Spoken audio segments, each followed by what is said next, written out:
Yo, make sure you got your paperwork straight. I got Mickey the Truth. Let's get one thing clear. This your girl, Mickey Truth.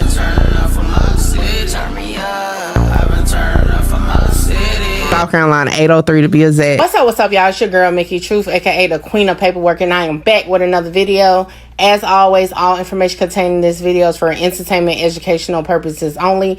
All information used in this video is per the Fair Use Act, and any conclusion that you draw is on you, not me. So the loudest is the weakest. Give a fuck about what they scream.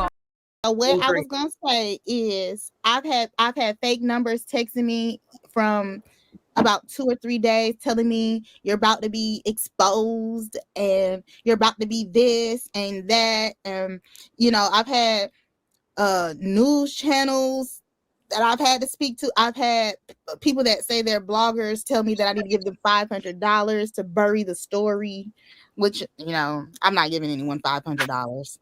But long story short, what's up, True Team? Y'all already know on the weekends, I don't be on this internet shit. I be out in the real world living life. But, I had to catch up on the shit I was missing, okay?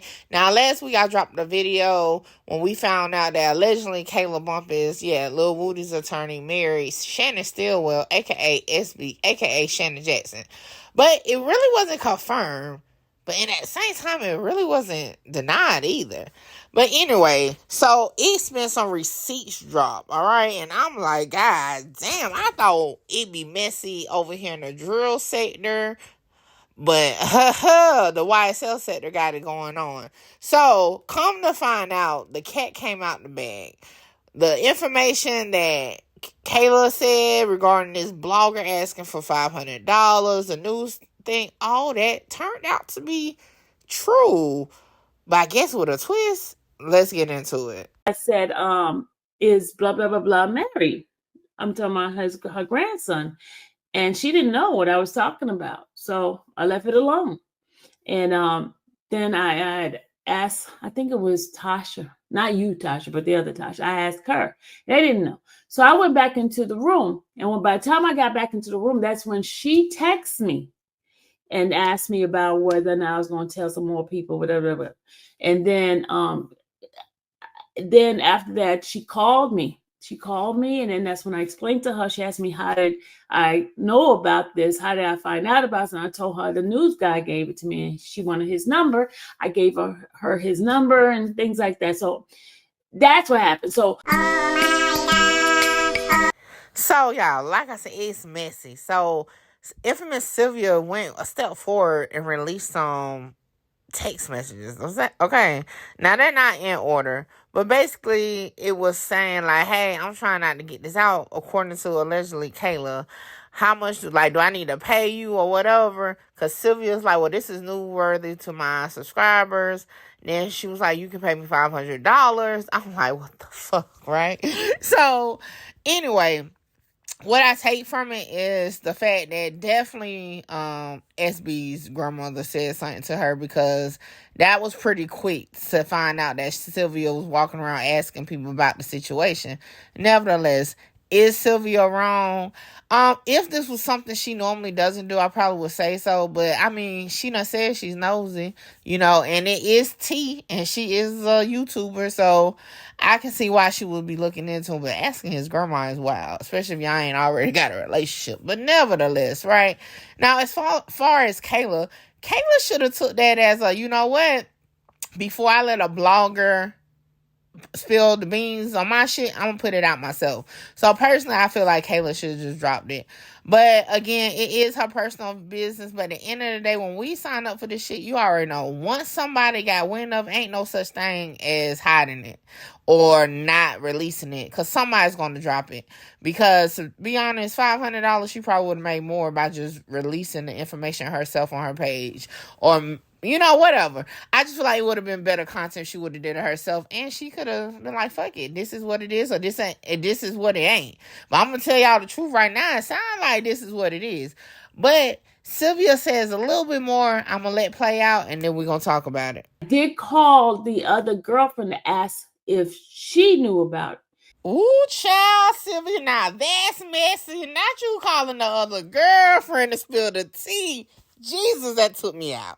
And because I remember when she was trying to get married to him, her and I was going from the different spots of the courtroom. This back last year in 2023, and I helped her go get the form and all that kind of stuff. And they refused to allow them to get married. They wouldn't let her marry them to get married.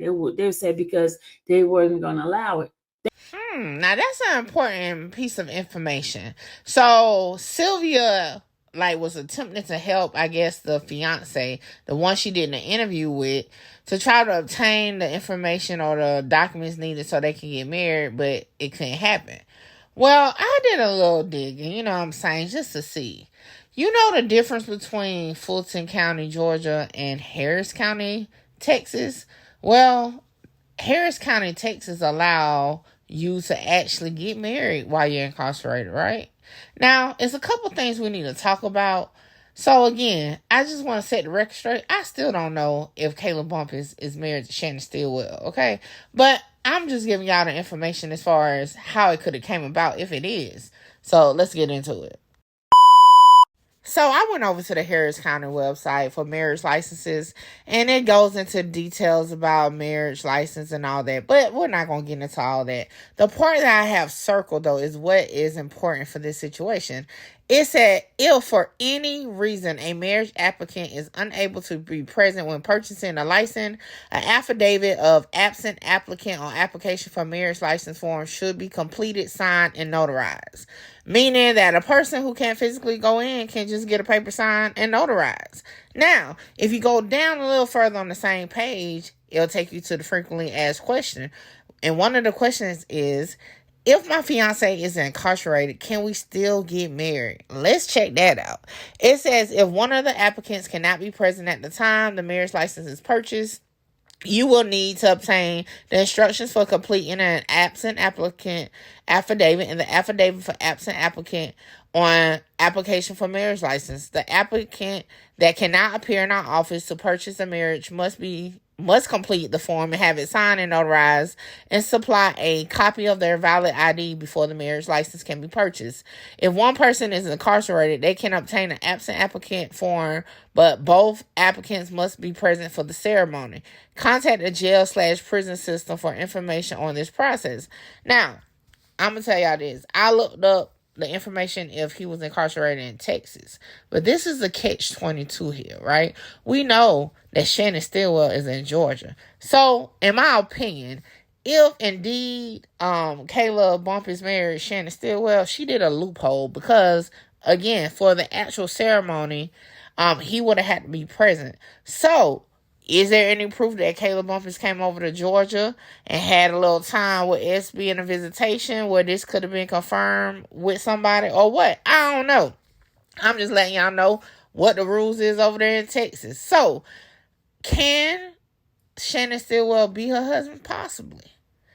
Because it's a loophole. Can Shannon Stillwell not be her husband? Possibly. Hey, we still don't fucking know. All I know, it is definitely tea and it's been going on. But what I can say is this. Like I said, it is a possibility for that to happen if that is the case. I don't know if we'll ever know. Maybe one day Kayla stop playing around and confirm it. Maybe one day Shannon Stillwell will get out and confirm it. Maybe one day this shit will just keep going around to maybes. Okay, I just don't know. But the YSL said that it's messy. And I'll have just this one thing to leave for infamous Sylvia. Yo, just drop the T-net sign. Forget the... You don't know these people for real. These people you came across as you've been a blogger. And to Caleb Bumpus, yo, when somebody give you the heads up that they know some shit that you ain't want out, but now they know, put that shit out yourself. Fuck that shit. Don't let nobody have the upper hand on it. And with that, regardless what y'all do, I'll still be here with the content. I'll catch y'all on the next one. Coming tonight. Thank y'all for supporting me. And... It is what it is. Like, believe what you want to believe, disbelieve, feel how you want to feel. Don't, whatever, whether it's true, untrue, it don't change who I am as a person, a mother, attorney, or whatever else you want to call me. And like I said throughout the video, that's my opinion. And if you don't like it, guess what? I'm like, fuck yeah. Hold on on, wait, before I go, y'all make sure y'all tap in with me to book your slot. A lot of y'all be hitting me up on Instagram and the email wanting to just talk about content, whether you're an up-and-coming content creator or somebody just got questions about cases or whatever. Book your consultation with me now. The information is on the screen. Hey, make sure you get your slot, because my slots be filling up fast. All this is the weakest. Give a fuck about what they scream. Holla! Shout out Mickey. Mickey, you gonna be big. Like, I'm trying to conquer the world. Coming from where I come from. They doubted me, but I came up.